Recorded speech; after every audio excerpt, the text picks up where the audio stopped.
never imagined my marriage would end in such a ridiculous, almost laughable way. But looking back, I can see now how blind I was. Love, trust, and loyalty, things I thought were the foundation of our relationship, turned out to be nothing more than a carefully constructed illusion. And the worst part, she was the one who insisted on breaking it all apart, convinced she had found something better. My name is Clifford. I'm not some wealthy businessman or socialite, just an average guy who worked hard and built a decent life. I met my wife, Lenora, over a decade ago, back when we were both just figuring things out. She was ambitious, full of dreams about her career, and I admired that about her.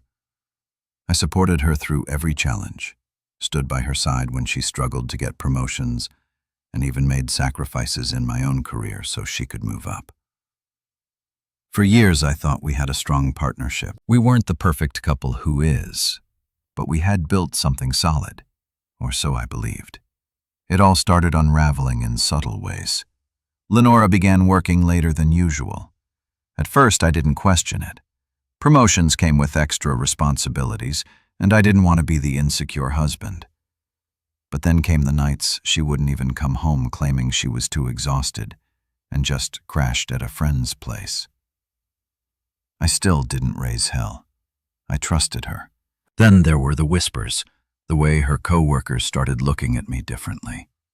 When I picked her up from work, the awkward silences. When I walked into a room, it was like everyone knew something. I didn't. The truth finally came crashing down in the most humiliating way possible. One evening, Lenora came home looking almost smug. There was no warmth in her eyes, no affection, just a cold sort of detachment. She sat me down at the dinner table, took a deep breath and said, "Cliff, I think we need to talk." I braced myself, expecting some minor issue. Instead, she hit me with, "I want a divorce." I blinked, stunned. What? Where is this coming from? She let out a small sigh, as if she had rehearsed this moment in her head. "For weeks, I've met someone else. He's different, more successful, more driven. I just feel like I've outgrown this relationship." The words sliced through me like a blade. I sat there gripping the edge of the table, feeling my entire world tilt. This was the woman I had built a life with, the woman I had sacrificed for, and she was tossing it all away like it was nothing. "So that's it. I finally managed to ask you. Just wake up one day and decide I'm not good enough anymore." She had the audacity to shrug. "It's not about you, Cliff. It's about me. I need more, and honestly, I think you'll be fine. You'll move on." I wanted to yell to demand explanations, but I knew it wouldn't change anything. She had already made up her mind, and the most infuriating part, she genuinely thought she was trading up like I was some stepping stone on her path to a more glamorous life. That night I lay in bed staring at the ceiling, my mind racing with thoughts I couldn't escape. How long had she been seeing him? Did she ever actually love me, or was I just convenient? The worst part was knowing that she had likely already told everyone, her friends, her co-workers. Before telling me, I wasn't even the first to know about my own marriage falling apart. But what neither of us realized was that life had a cruel sense of humor. Lenora was so sure she had everything figured out. She thought she was moving on to something better. What happened next proved just how wrong she was. I spent that first night drowning in a mix of disbelief and anger. I couldn't sleep. My mind kept replaying every moment of my marriage, trying to figure out when Lenora had started looking at me as if I were disposable. Had she always seen me that way? Or had this new man whispered enough sweet lies to make her believe she was destined for something better? Morning came too fast. My body felt like it had been drained of everything. Energy, hope, even basic strength. But life doesn't stop just because your world is collapsing. I still had work. I still had responsibilities. Lenora, on the other hand, didn't even try to make it easier. She acted like the divorce was already finalized, like I was nothing more than an old roommate. She was finally moving on from when I walked into the kitchen. She was on her phone, smiling, texting someone. I didn't need to ask who. She barely looked up when she said, "Be staying at Mark's place for a while?" Mark. So that was his name. I knew a little about him. He was one of the newer executives at her firm, a fast talker, someone who made a big deal about driving an imported sports car and wearing overpriced suits. A guy who probably thought loyalty was just a word. Weak men used to justify their failures, right? I said, grabbing my coffee. My hands were steady, my voice calm. I wasn't about to let her see how much she had gutted me. Lenora glanced at me, probably expecting some dramatic reaction, but I had nothing left to give her. She frowned.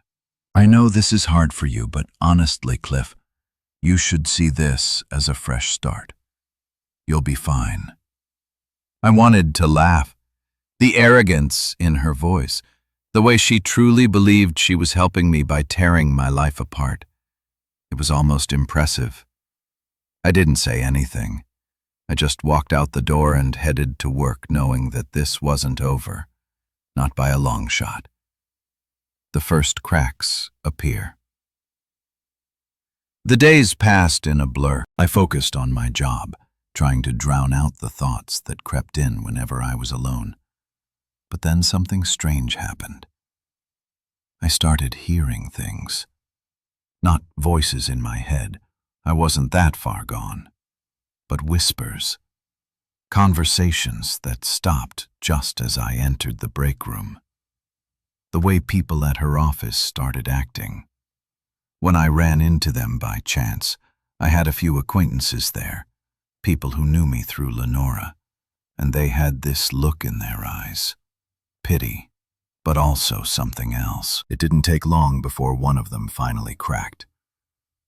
I was grabbing a coffee at a shop near their office when I ran into Gina, one of Lenora's co-workers. She hesitated when she saw me, then sighed. "Cliff, I shouldn't be saying this, but have you talked to Lenora lately?" I blinked. "Why?" Gina looked uncomfortable. "Look, I know she left, but she's been bragging about Mark, about how she upgraded. And I don't know, it's just weird." Weed. Something about the way she said. It sent a chill down my spine. That same night I checked Lenora's social media for the first time in weeks. I didn't know what I was expecting. Maybe photos of her and Mark sipping expensive wine on some rooftop. But what I saw was odd. There were pictures of fancy dinners and extravagant nights out. But the captions felt forced, the way she worded everything. It wasn't just happiness, it was performative, like she needed to prove something. And then I saw the comments. People from her office weren't congratulating her. They were teasing. Some comments were subtle, others weren't. "Wow, Lenora, moving up in the world, huh? Hope Mark keeps up with your expectations." LOL, some gambles don't pay off. It didn't take a genius to figure out what was happening. Something was wrong. The moment of truth. A few more weeks passed, and then, out of nowhere, Lenora called me. At first I thought she had accidentally dialed me, but no. Her voice was shaky, hesitant. "Hey, Cliff, can we talk?" I leaned back in my chair, smirking to myself. Now you want to talk. I kept my tone neutral about what there was a long pause. Then I think I made a mistake. I nearly dropped my phone. She wasn't crying, not yet, but her voice had lost that confidence, that superiority she had when she left. I didn't respond. Right away, I wanted to hear exactly what she meant. By mistake.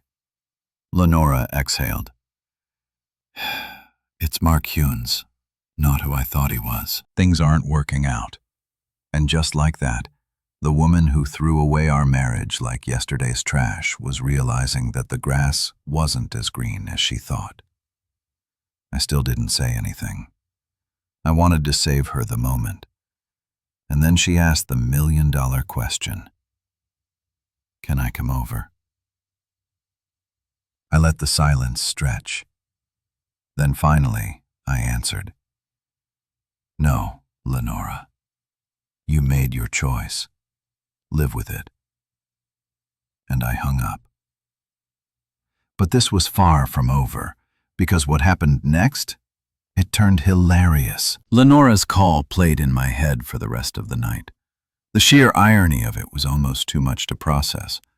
The woman who once sat across from me at our dinner table casually announcing that she had upgraded to someone better was now calling me because her grand plan had fallen apart. It was poetic. It was absurd and most of all, it was hilarious. I won't lie.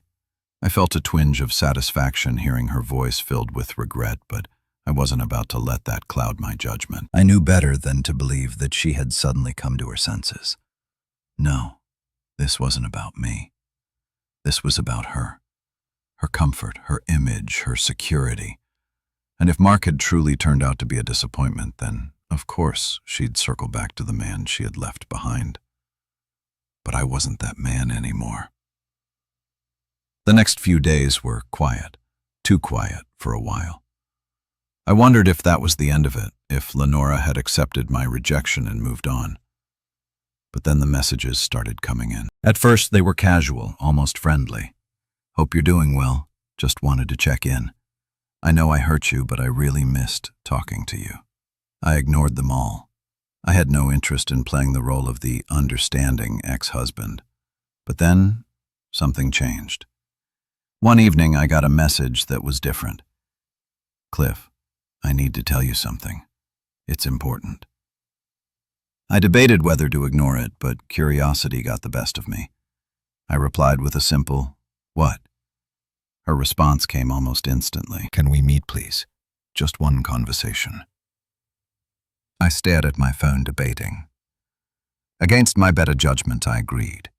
But not at my place. Not anywhere private. I chose a neutral spot. A small coffee shop near downtown. If she was planning some emotional breakdown, she could do it in public. When I arrived, she was already there, sitting by the window, fidgeting with her cup.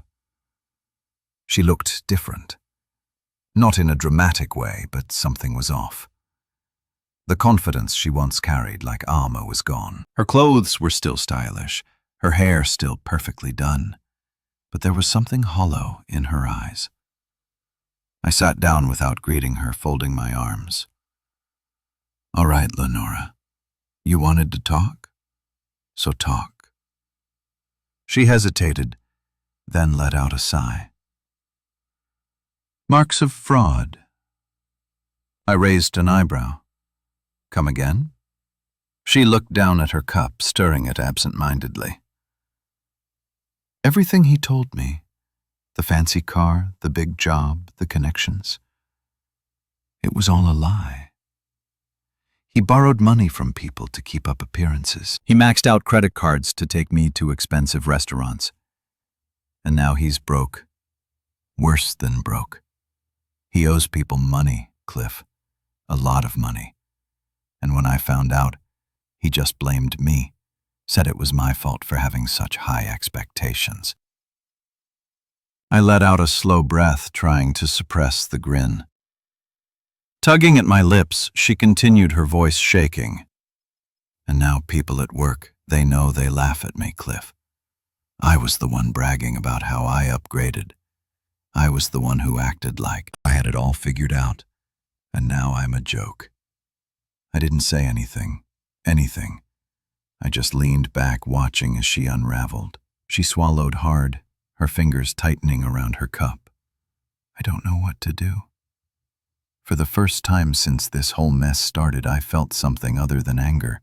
Not sympathy, not sadness, just amusement. This was the woman who had confidently told me she needed more, the woman who had treated me like an outdated model, tossing me aside for the next best thing. And now she was sitting here, realizing that she had gambled and lost. I took a sip of my coffee. Sounds rough. She looked up at me, her expression shifting. "That's all you have to say?" I shrugged. "What else do you want me to say, Lenora? I told you so because, Letton, be honest. You did this to yourself." Her face twisted with frustration. "I know I messed up, but, Cliff, you have no idea what it's like to be the laughingstock of your own office. To walk into a room and know that everyone's talking about you." I let out a short laugh. "Oh, trust me, Lenora. I know exactly what that feels like. You just didn't care when I was the one being humiliated." She flinched for a moment. She looked like she wanted to argue, but then her shoulders slumped. "I don't know what to do," she repeated. I set my cup down and leaned forward. "You figure it out, just like I had to. You wanted a new life, Lenora. Well, congratulations, you got it." Her eyes glistened, but I didn't care. I wasn't going to be her backup plan. I wasn't going to be the man she came crawling back to after her superior catch turned out to be a fraud. I stood up, throwing a few bills on the table. Good luck with Mark. And with that, I walked out.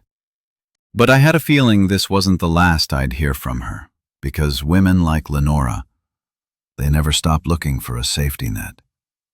In the moment they realize they don't have one, they panic.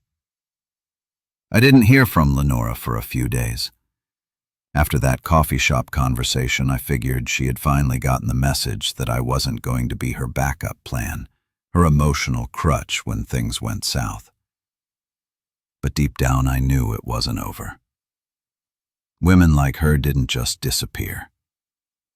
And I was right. It was a Thursday evening when my phone buzzed again. I was in the middle of cooking dinner, actually starting to enjoy my life again, when her name lit up my screen. I stared at it for a moment, debating whether to answer. I shouldn't have, but curiosity went out. I picked up. "What do you want, Lenora?" Her voice was shaky. "I need your help." I closed my eyes, exhaling. "I don't think so." "Please, Cliff. I have no one else that got my attention. No one else." What happened to all her friends, all her work buddies, the people she had surrounded herself with? When she thought she was better than me, against my better judgment, I asked what happened. She hesitated, then blurted out, "I left Mark. I walked out. I have nowhere to go." I let her words sink in. Nowhere to go. That didn't make sense. Lenora was always the type to land on her feet, no matter what. She had backup plans for her backup plans. "You're telling me you don't have a single friend who'll take you in?" I asked. Unable to hide my skepticism, she let out a bitter laugh. "Oh, you mean the friends who cheered me on when I left you?" "Yeah. They've all vanished, turns out. They just like the drama. The second things got bad, they disappeared." I leaned against the counter, shaking my head. The irony was delicious. "I don't know what to tell you, Lenora." I kept my voice. "Even you made your choice. You burned every bridge, and now you want to come running back. That's not how it works." She sniffled. I didn't know if she was actually crying or just playing for sympathy. Probably a little of both. "I know I messed up, Cliff. I was stupid. I was blind. I see that now. I don't know what to do." I took a deep breath, gripping my phone. There was a part of me that wanted to slam the door in her face, tell her she deserved every bit of this mess, but another part of me, maybe the part that still remembered the good times, felt a twinge of something. Not love, not sympathy, just curiosity. So I gave her an address, not my house, a diner across town. I wasn't about to let her into my space when I arrived. Lenora was already there, sitting in a booth in the back, staring blankly at her coffee. Her makeup was smudged, her hair a little messy. She looked exhausted, not just physically, but emotionally. I slid into the seat across from her. "All right, talk." She sighed, running a hand through her hair. "Mark was a liar, a cheater too, turns out. I wasn't his only upgrade. I found out he was seeing someone else on the side, probably the whole time we were together. I didn't even try to hide my amusement. So, let me get this straight. You left me for a guy who was lying to you the entire time." She glared at me. "You don't have to enjoy this so much." I chuckled. "Oh, but I do." She let out a long breath. "I get it. I deserve this. I deserve all of it. But Cliff, I'm serious. I have nowhere to go." I raised an eyebrow. "You telling me you don't have a single friend who'll let you crash on their couch?" She looked down, stirring her coffee. "I burned too many bridges, and the people at work. They know. They laugh at me. Now, Cliff, the same ones who encouraged me to go for what I deserve are the ones mocking me, behind my back." I leaned back, arms crossed. "Sounds like karma's paying a visit." She let out a weak laugh. "Yeah, guess so."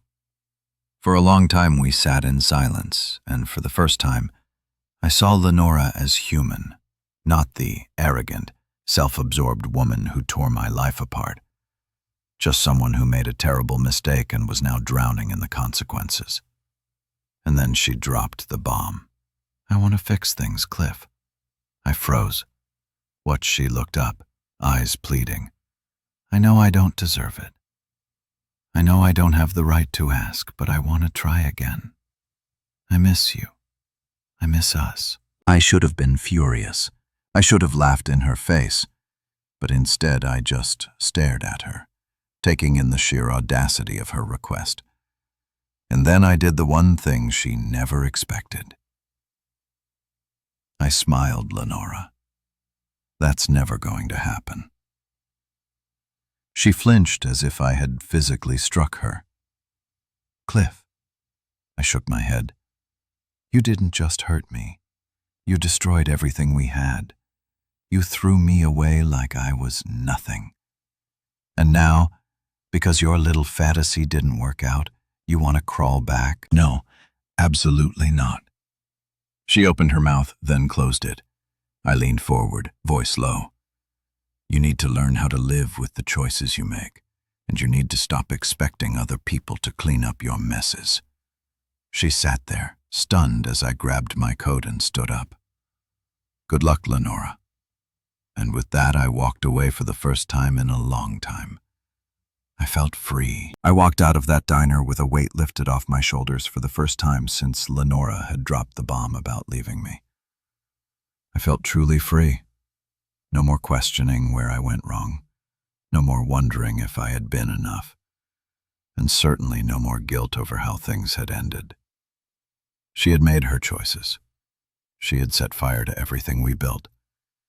And now she was standing in the ashes, realizing that her so-called upgrade had been a lie all along. I should have been done with it. But as much as I wanted to believe that was the final chapter, life had other plans. Because when someone like Lenora starts falling, they don't just hit rock bottom and stop. They keep spiraling. It was about a week later when things took another unexpected turn. I was at work trying to focus on a report when my coworker Greg nudged me. "Dude, have you seen this?" he asked, sliding his phone toward me. I frowned, picking it up. The screen showed a company group chat when I wasn't part of, but that a few of my friends were in, and there, right in the middle of the conversation, was a link. A link to a video, and the caption underneath. "Lenora's Downfall, Live Edition." My stomach dropped. I clicked the link without thinking. The video opened up to what looked like a live stream. Except it wasn't happening in real time. Someone had recorded it and uploaded it to a forum that employees from Lenora's company used to vent about their jobs. And what I saw? It was Lenora standing in the middle of her office in tears. The camera wasn't on her face at first. It was aimed at a man, one of the other executives at her firm. I recognized him from the company parties Lenora used to drag me to. He was one of Mark's associates. "You thought you were special," the man was saying, laughing under his breath. "You really believed Mark was in love with you." The camera turned, catching Lenora's devastated expression. Asterisk.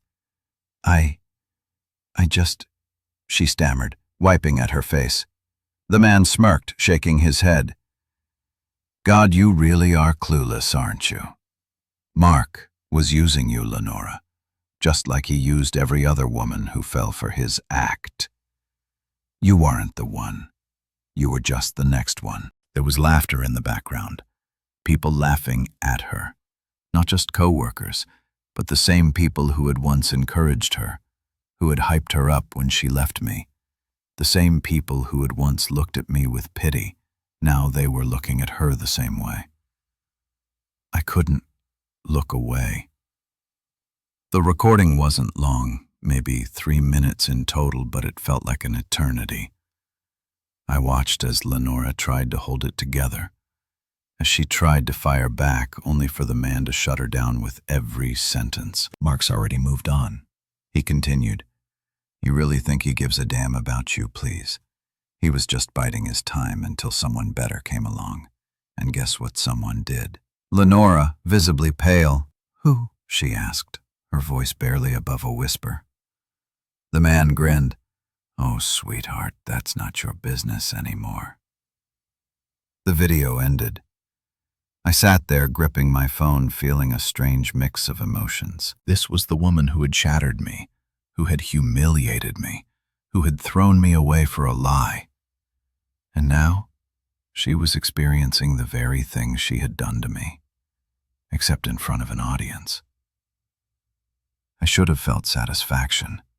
I should have felt vindicated. But instead, I just felt nothing. "Dude," Greg said, shaking his head. "That's brutal. I almost feel bad for her."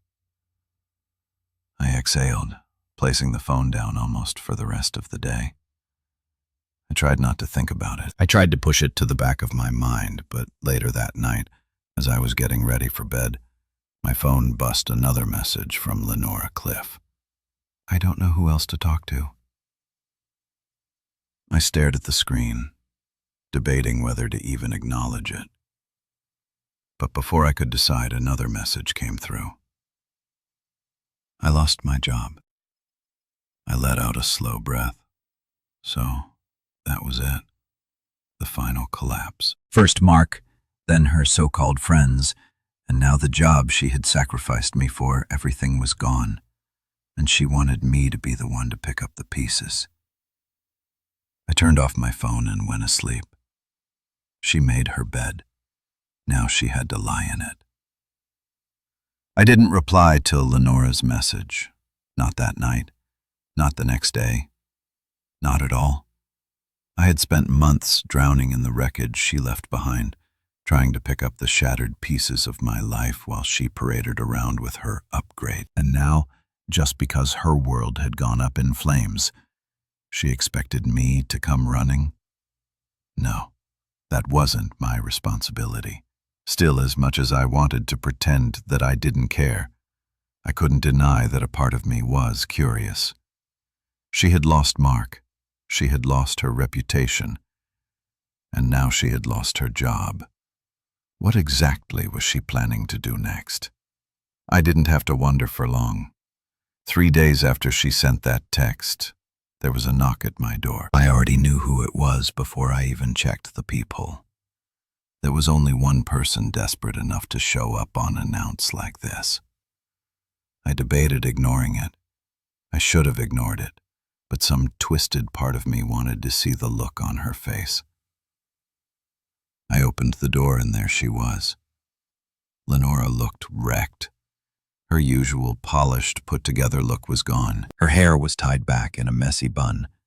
Her eyes were red and swollen, and she was wearing an oversized hoodie that looked like it hadn't been washed in days. She wasn't the same woman who had walked out of my life with her head held high, convinced she was moving on to something better. No, this was someone who had been humbled.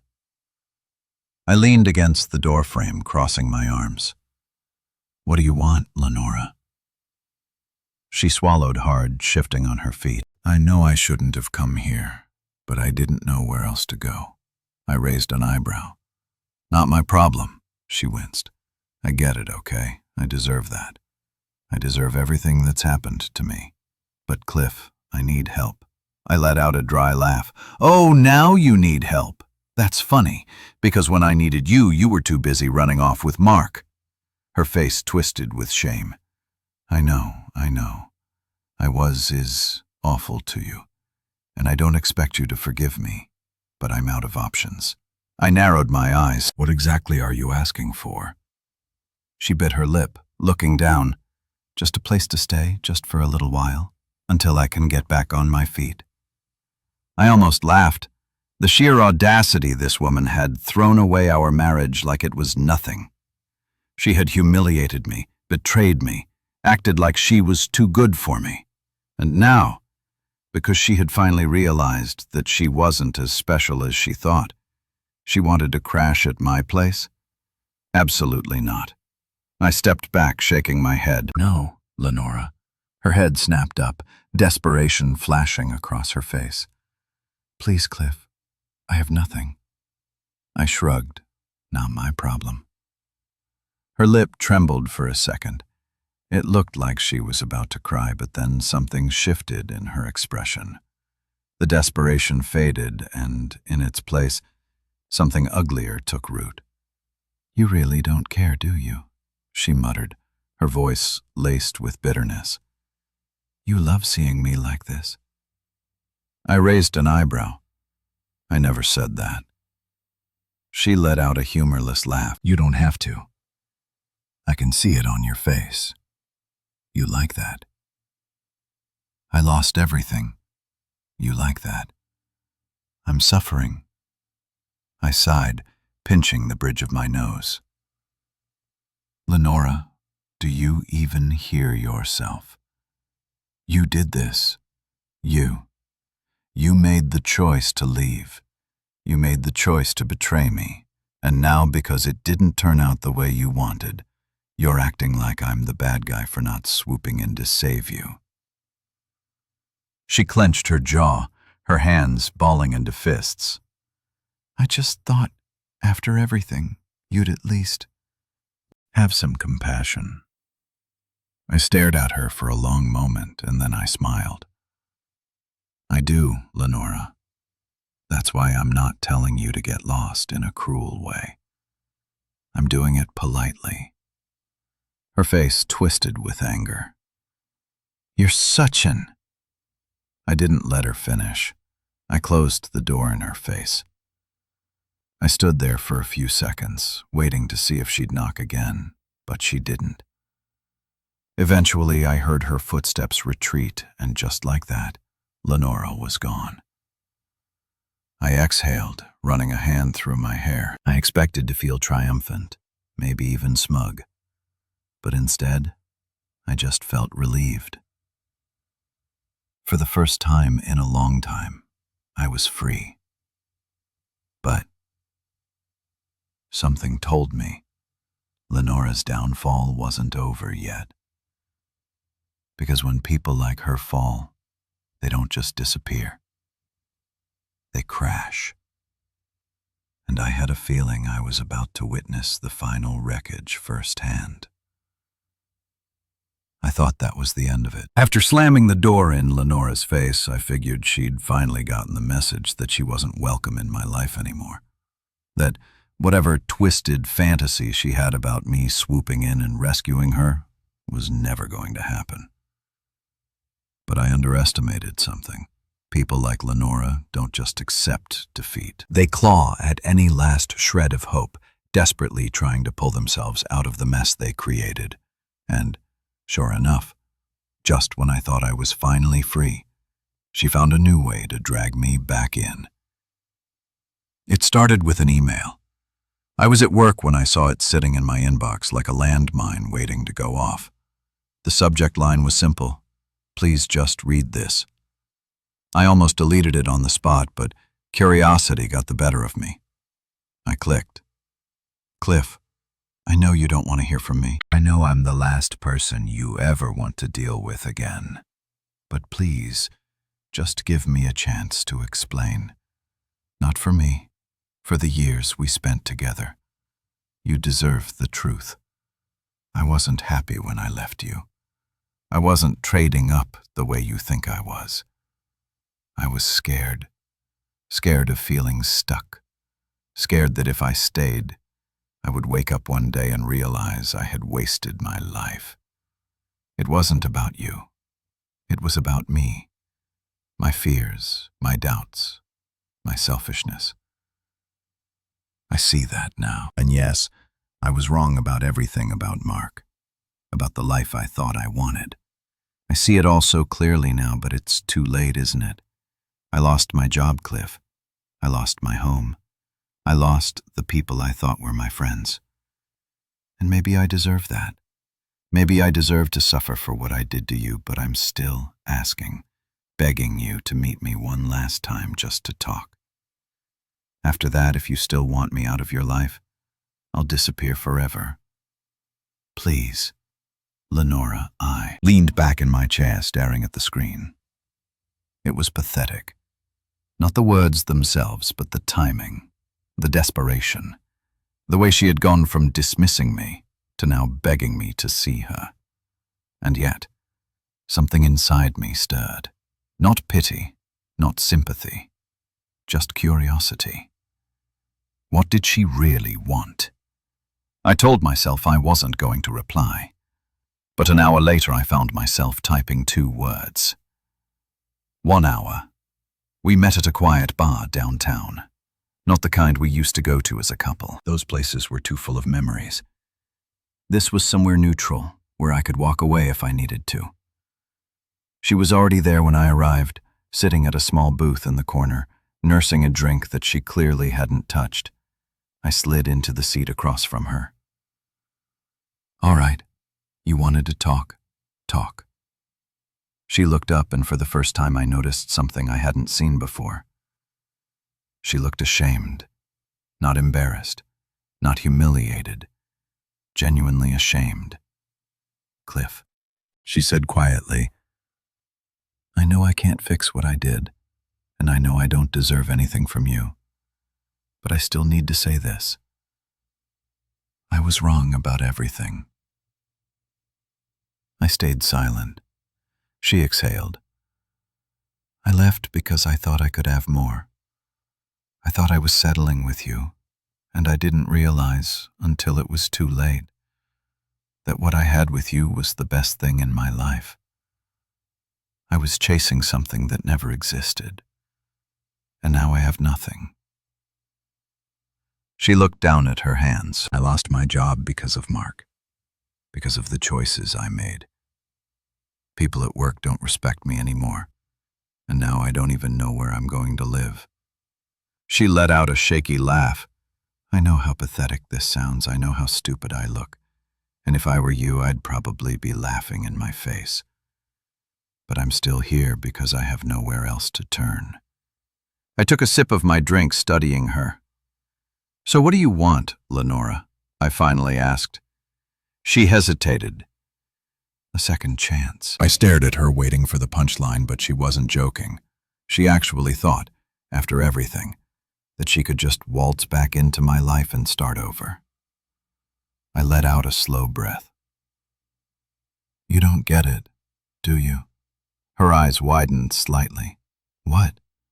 I leaned forward, my voice calm but firm. "Lenora, I spent months wondering what I did wrong. I spent months thinking that maybe I was the problem, that maybe I wasn't good enough for you. But the truth is, you never deserve me in the first place." She flinched. You didn't leave because you needed more. You left because you thought I wasn't worth keeping. And now that everything's fallen apart, you expect me to just welcome you back with open arms. I shook my head. No, absolutely not. Tears welled up in her eyes. Cliff, please. No, I interrupted. You made your choice. You threw me away. And now you get to live with that.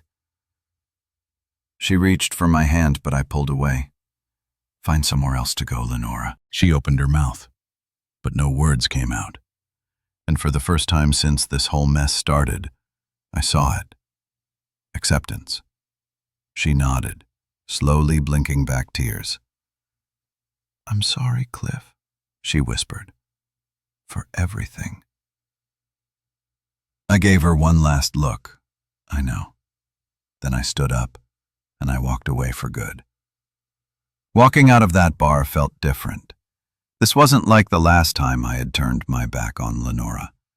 That time I had still felt a lingering weight, a shadow of what once was. But now, there was nothing left tying me to her. No anger, no sadness, no regrets. Just freedom. I stepped outside, breathing in the crisp evening air, feeling like that I had in years. For so long I had been haunted by what she did to me. The betrayal, the humiliation, the feeling of not being enough.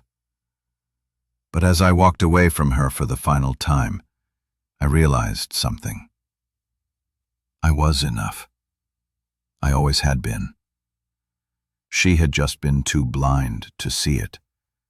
And now, that wasn't my problem anymore. I got in my car, my mind strangely calm. I had expected some kind of emotional aftermath, maybe a rush of relief or some lingering anger. But instead, all I felt was peace. I drove home, and for the first time in months, I didn't replay old memories in my head.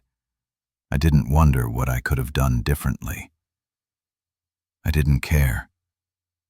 Lenora was my past, and I was finally ready for my future. Thank you for today visit. The months that followed were the best of my life. I poured myself into my work, not because I needed a distraction, but because I enjoyed it again, without the weight of a toxic relationship dragging me down. I felt more confident, more driven, and it showed. I got a promotion, one that I had put off chasing because I had been too busy supporting Lenora's dreams. Now I was finally making my dreams a priority. But work wasn't the only thing that changed. I reconnected with friends I had lost touch with. I started traveling, trying things I had always wanted to do but never had the time for. And most importantly, I met someone new. Her name was Vivian. She wasn't flashy. She wasn't the kind of woman who needed constant validation or chased an illusion of perfection. She was real. She was kind. And she saw me for who I was, not as someone to settle for, but as someone worth choosing. From the moment we met, I felt something different, something genuine. There were no games, no power struggles. Just two people who enjoyed being together, and one evening, as we sat on my couch laughing over some terrible movie we were watching, she looked at me with a soft smile and said, "Really happy now, aren't you?"